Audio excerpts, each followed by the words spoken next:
dalam konteks lebih luas,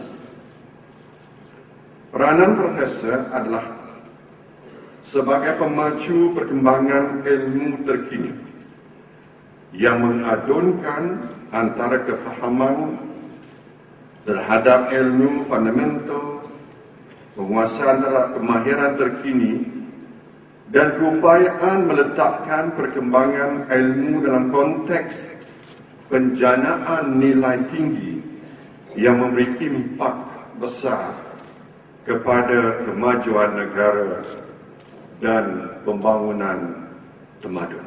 Sebelum itu, saya dimaklumkan bahawa pihak Kementerian Pendidikan Tinggi telah menubuhkan jawatankuasa khas mengkaji semula peranan, skim dan pengiktirafan ahli akademik. Ini juga melibatkan imbuhan kewangan kepada pensyarah universiti agar standing dengan kepakaran mereka, dan kalau tidak setara dengan negara maju, sekurang-kurangnya dengan jiran terdekat. Tuan-tuan dan puan-puan,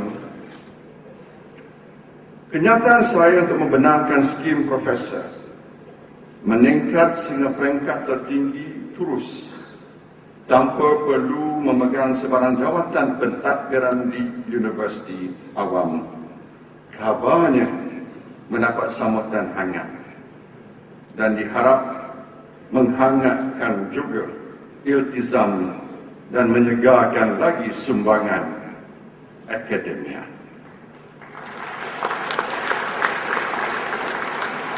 Bagi maksud memperincikan lagi cadangan tersebut, suka saya mengumumkan bahawa 2 tindakan susulan akan diambil oleh kerajaan. Pertama, kita akan meminda Seksyen 46 Akta Universiti dan College Universiti 1971 bagi menambah jumlah profesor diraja yang boleh dilantik pada satu masa yang kini hanya terhad pada 3 orang. Satu package remuneration yang sesuai dengan ketinggian status profesor diraja akan diwujudkan. Package ini tidak akan terikat dengan mana-mana tangga gaji yang sedia ada dalam perkhidmatan awam. Kedua, satu kategori profesor kanan akan diwujudkan.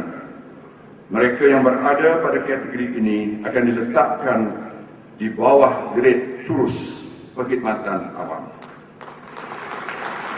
Jumlah jawatan profesor diraja dan profesor kanan akan ditentukan kemudian oleh jawatankuasa khas dan akan diberi kelulusan muktamad oleh pihak kerajaan.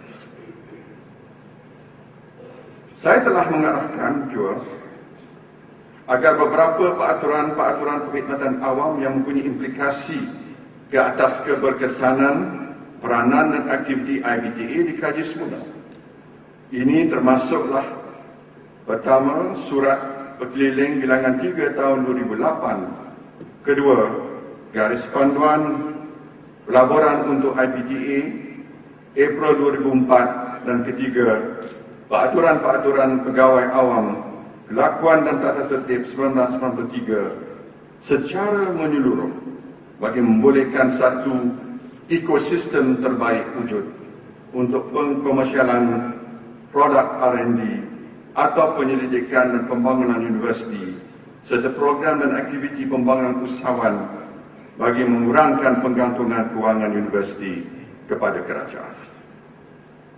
Tuan-tuan dan puan-puan, namun dalam kegairahan untuk mendapatkan skim gaji lebih menarik, kita jangan sekali-kali alpa bahawa tujuannya adalah untuk memastikan meritokrasi membudaya sekaligus mengangkasa pengajian tinggi negara.